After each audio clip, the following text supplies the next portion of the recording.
Good morning everyone. Magandang umaga sa inyong lahat. Nandito tayo sa Sitio Locomotive sa bahay ng SIC. Yan. So kung makikita niyo po, ito po ang ating dito po ako nakatira sa Sitio Locomotive. Ayan.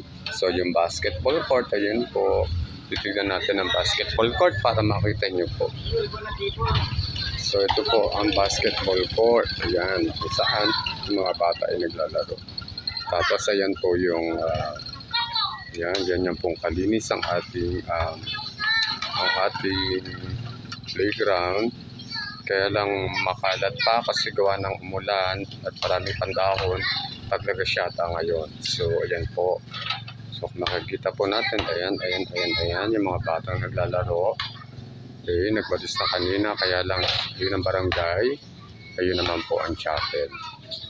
Okay, good morning po. Sige po, bye po.